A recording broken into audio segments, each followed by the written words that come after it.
महाकाय सूर्यकोटि समप्रभ निर्विघ्नं कुरु मे देव सर्वकार्येषु सर्वदा। जब रात होती है तो हम एक दिया जला लेते हैं और उसकी रोशनी में खुद को महफूज समझते हैं, मगर उस रोशनी के परे जो अंधेरा है वो अपने अंदर बहुत सारी कहानियां समेटे हुए है और इन्हीं कहानियों को आप तक लेकर आता है रात के अंधेरे में।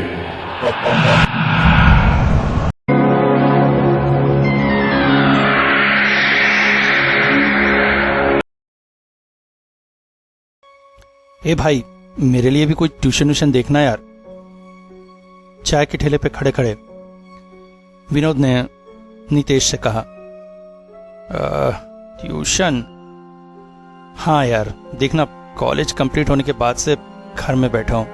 इंटरव्यू तो बहुत सारे दे रहा हूँ, मगर पिताजी के पैसों पर खाना अच्छा नहीं लग रहा है यार। और पिताजी की पेंशन भी कितनी है, थोड़ी पैसे कमाऊंगा तो घर में थोड़ी मदद हो जाएगी। हाँ ठीक है, मैं कोशिश करूंगा। तू तो बहुत सारे ट्यूशन करता है यार, तेरी तो जानकारी होगी। क्या और बहुत सारे यार, देख तो रहा है कोई अच्छी नौकरी न लगने तक काम चलाने रहा। मैं तो खुद 2-4 और ट्यूशन बढ़ाने की सोच रहा हूं। एक ट्यूशन है, अगर तू कर सके तो। असली में मैं वहां पहले पढ़ाता था, मगर फिर मैंने छोड़ दिया। और अभी सुनने में आया मेरे बाद जो टीचर वहां लगा था उसने भी छोड़ दिया। क्यों? पैसे नहीं देते क्या? नहीं नहीं। बहुत बड़े घर के लोग हैं, पैसे अच्छे मिलेंगे। और मेरे ख्याल से हफ्ते में कम दिन ही पढ़ाने जाना है। बच्ची भी काफी होशियार है, ज्यादा मेहनत नहीं करनी पड़ती है। मगर उस घर के लोग दिमाग से जरा क्या बताऊं तुझे, बस वही प्रॉब्लम है, इसी वजह से सब छोड़ देते हैं। तू देख कोशिश करके, अगर तू टिक सके तो। हाँ हाँ, मैं टिक जाऊंगा। तू मिलवा दे। ठीक है, मैं उनसे बात कर लेता हूं, फिर तुझे एड्रेस दे देता हूं। 2 दिन बाद विनोद को एड्रेस मिल गया। वो मिलने पहुंच गया। दरवाजा एक महिला ने खोला। आप भी ट्यूशन टीचर है? जी। आइए आइए, अंदर आइए। मेरी बेटी वैसे तो काफी होशियार है, मगर वही थोड़ी हेल्प चाहिए उसे। जी बिल्कुल, आइए मैं उससे मिलवा देती हूँ। एक बेहद सुंदर और प्यारी सी बच्ची कंप्यूटर पर बैठकर गेम खेल रही थी। ममता बेटे, आपके नए टीचर। मुड़कर उसने उनकी तरफ देखा। और पढ़ाई कैसी चल रही है तुम्हारी? मैं बाकी सब्जेक्ट तो पढ़ लेती हूँ, बस ना मैथ्स और जियोग्राफी में मुझे प्रॉब्लम होती है। कोई प्रॉब्लम नहीं, अब मैं आपको पढ़ाऊंगा, सब ठीक हो जाएगा। ठीक है? जी सर। इसके बाद उस महिला ने पूछा, कब से चालू करेंगे आप? आज महीने की 22 तारीख थी। विनोद ने सोचा महीने की शुरुआत से शुरू करना ही सही रहेगा। जी, महीने की शुरुआत से ही। मगर मैं सोच रही थी अगर आप कल ही से चालू कर दे तो हमें कोई प्रॉब्लम नहीं होगी। असली में जितनी जल्दी चालू उतना अच्छा है।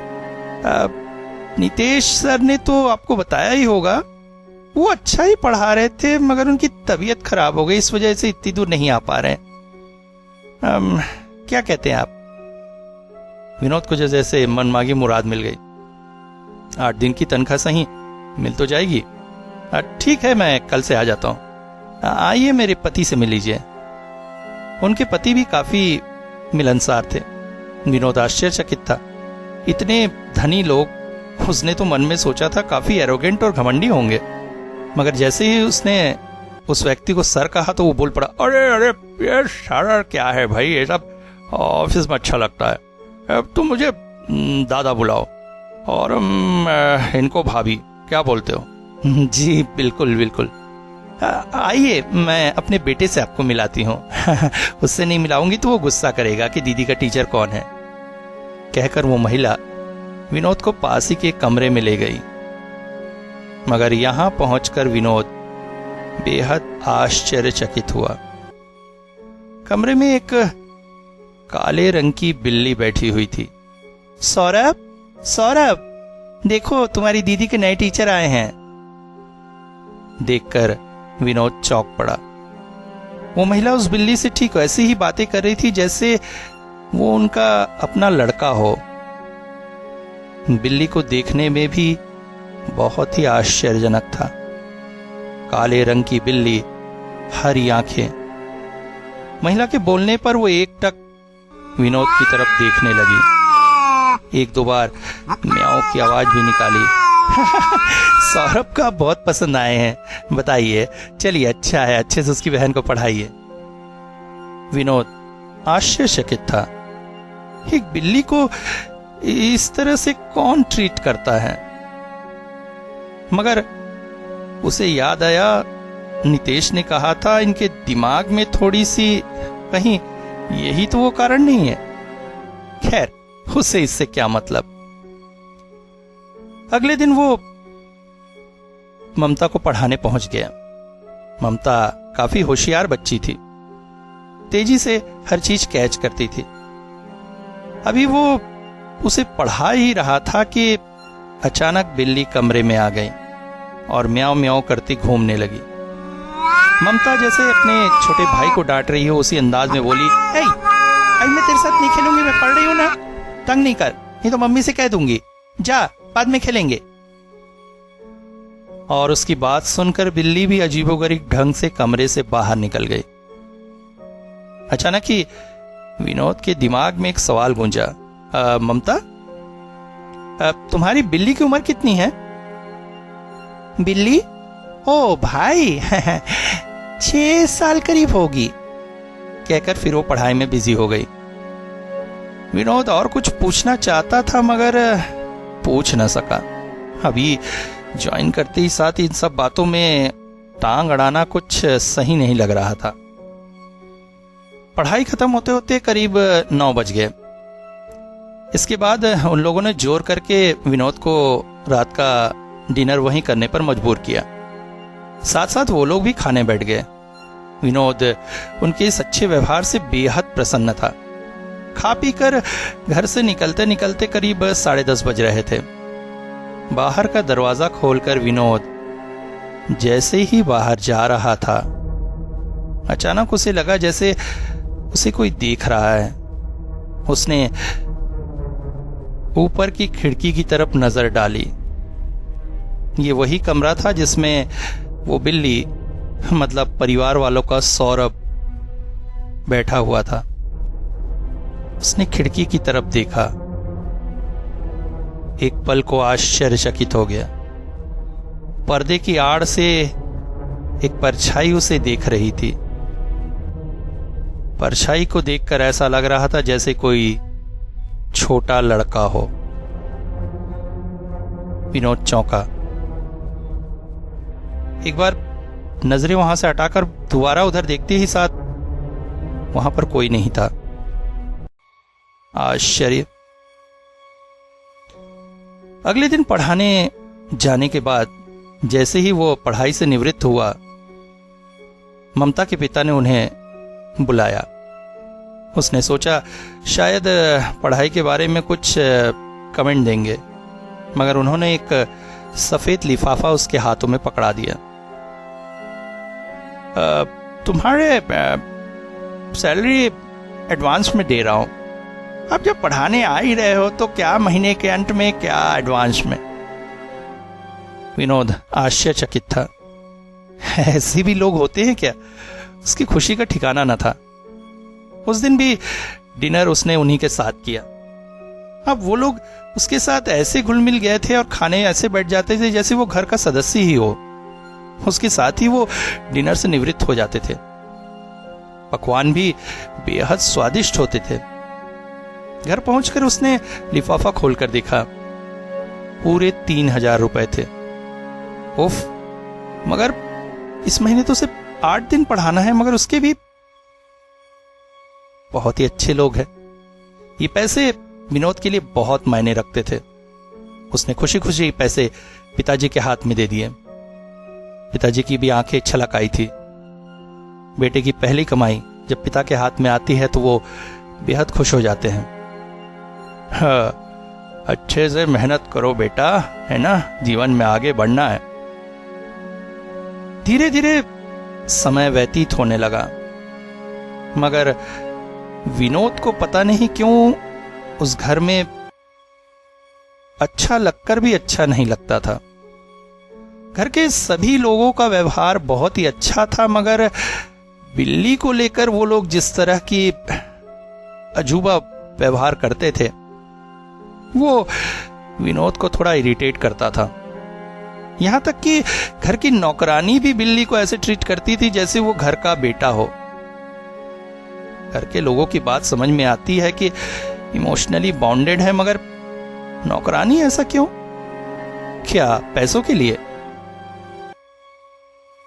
विनोद जब ममता को पढ़ाता था तो बिल्ली अक्सर कमरे में आसपास घूमती थी।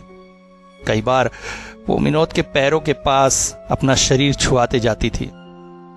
विनोद को ऐसे ही बिल्लियां पसंद नहीं थी। ऊपर से इस बिल्ली की हरी आंखें उसे बेहद डराती थी, और एक दिन हुई घटना ने उसे और भयभीत कर दिया था। जिस कमरे में ममता पढ़ती थी वहां पर एक बड़ा सा आईना लगा था। विनोद एक दिन पढ़ा रहा था। बिल्ली कमरे में ही घूम रही थी। घूमते घूमते जैसे ही वो आईने के सामने से गुजरी, विनोद को ऐसा लगा आईने में बिल्ली की नहीं अपितु एक लड़के की परछाई बनी थी। एक झलक देखने के बाद जैसे ही विनोद गौर से उस ओर देखने की कोशिश किया, तब तक बिल्ली आईने से दूर जा चुकी थी।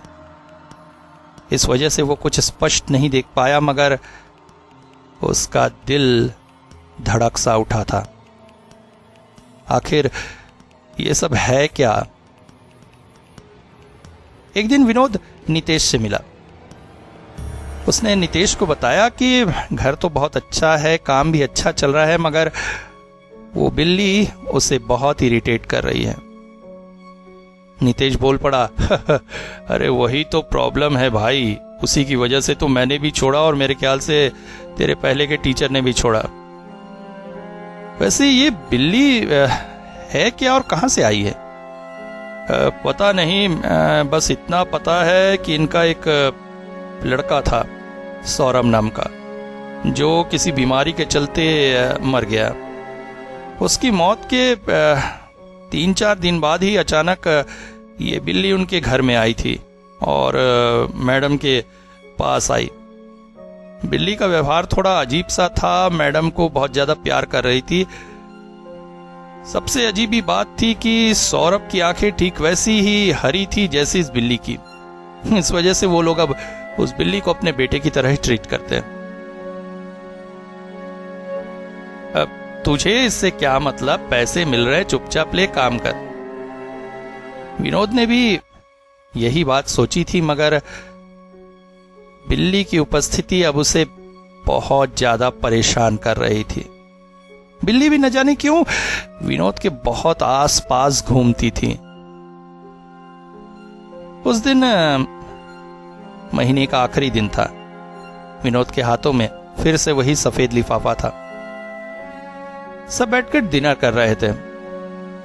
बिल्ली अचानक कमरे में आकर घूमने लगी और घूमते घूमते अचानक ही विनोद के खाने का स्वाद चला गया, क्योंकि बिल्ली की कमरे में उपस्थिति उसे अब बिल्कुल असह्य थी। इतना अच्छा भोजन कर रहा था वो, हंसी आ गई उसके मन में, यही बात आई, मगर हद तब हो गई जब बिल्ली टेबल के ऊपर चढ़ाई और विनोद की प्लेट में मुंह मार दिया। विनोद गुस्से से उबल पड़ा, ए हट हट, और एक जोर का धक्का बिल्ली को मार दिया। बिल्ली लड़खड़ाकर टेबल से नीचे गिर गई और उसके साथ ही महिला की आवाज गूंजी, अरे नहीं, ये क्या? दौड़कर वो बच्चे को का तरह बिल्ली को गोद में उठा ली। अरे अरे बेटा बेटा, मेरे बेटा, लगा तो नहीं, लगा तो नहीं? अरे क्या हुआ? इतना गुस्सा क्यों हो गए विनोद? बच्चा ही तो है। विनोद अपने आप को नहीं रोक सका। वो खाना छोड़कर खड़ा हो गया। हद करते हैं आप लोग। अरे बच्चा बच्चा बच्चा कहाँ का बच्चा है? एक बिल्ली है और मुझे बिल्लियों से नफरत है। आप लोग बड़ी अजीब से व्यवहार कर रहे हैं। वो सौरभ नहीं, वो बिल्ली है। बिल्ली के साथ ऐसा कोई करता है? और फिर नौकरानी की तरफ देखकर बोला, अब इन लोग का छोड़ो, आप तो समझदार लगती है? आप ही इनके बातों में हाँ मिला रही है। किस लिए? पैसे के लिए? देखिए, मैं ये सब नाटक नहीं कर सकता, ठीक है? महिला बोल पड़ी, अरे आप इतना गुस्सा क्यों हो रहे हैं? वो उसने गलती की बेटा। सौरभ, ये बदमाशी तुमने बहुत गलत की है। सर की प्लेट में मुंह क्यों दिया? ये गलत बात है ना? ऐसे किसी की प्लेट से उठाकर खाते? सॉरी बोलो सर को। कहकर वो ऐसा करने लगी जैसे अभी बिल्ली विनोद की तरफ देखकर सॉरी बोलेगी। बिल्ली भी विनोद की तरफ देख रही थी। हाँ, वो मुझे सॉरी बोलेगी? हाँ, मैं अब यहां काम नहीं कर सकूंगा, कहकर विनोद ने अपनी जेब से लिफाफा निकालकर टेबल पर रख दिया और गुस्साए हुए कदमों से घर से निकल आया। घर पहुंचकर विनोद अपनी बेड पर लेटा हुआ था। रह रहकर उसका शरीर उल्टी करने को हो रहा था। ऐसे ही बिल्ली से नफरत, ऊपर से प्लेट में बिल्ली का मुंह देना। इसी गुस्से में दिमाग में यह भी बात थी कि अब कहीं और काम ढूंढना पड़ेगा। सोचते सोचते न जाने कब उसे नींद आ गई। आंख खुली तो उसे ऐसा महसूस हुआ जैसे उसके सीने पर बहुत ज्यादा वजन है। वो चौंक पड़ा। आंखें खोलकर देखा तो चारों तरफ खूब अंधेरा था। शायद लोड शेडिंग की वजह से लाइट गोल थी, अन्यथा उसके कमरे में एक नाइट बल्ब जलता है। मगर सीने पर यह वजन कैसा? धीरे धीरे आंखें जब अंधेरे की थोड़ी सी अभ्यस्त हुई तो उसे ऐसा लगा कि कोई काली सी चीज उसके सीने पर बैठी है। अचानक ही कानों में आवाज गई, बिल्ली? ये तो वही बिल्ली थी जो सौरभ उसके सीने पर चढ़कर बैठा है। अचानक ही पास रखे ड्रेसिंग टेबल के आईने पर विनोद की नजर गई और उसका शरीर कांप सा उठा, क्योंकि ड्रेसिंग टेबल में उसने देखा घुटने के बल एक छोटा सा बच्चा उसके सीने पर हाथ रखे बैठा है। अंधेरे में सिर्फ दो हरी आंखें उसे घूरती हुई दिखाई दे रही थी।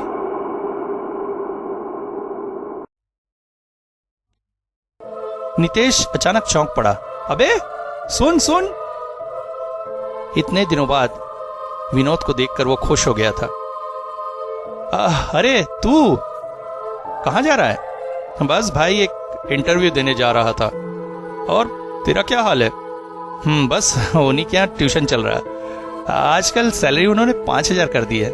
मैं भी नौकरी ढूंढ रहा हूं, मगर सहारा तो बहुत अच्छा है। ओह, तो तूने भी बिल्ली के साथ रहना सीख लिया? बिल्ली? कौन सी बिल्ली? अबे उनके घर में जो बिल्ली है वही सौरभ बिल्ली। उस घर में तो कोई बिल्ली नहीं है। और ये सौरभ बिल्ली क्या है? सौरभ ममता के छोटे भाई का नाम है। ओके।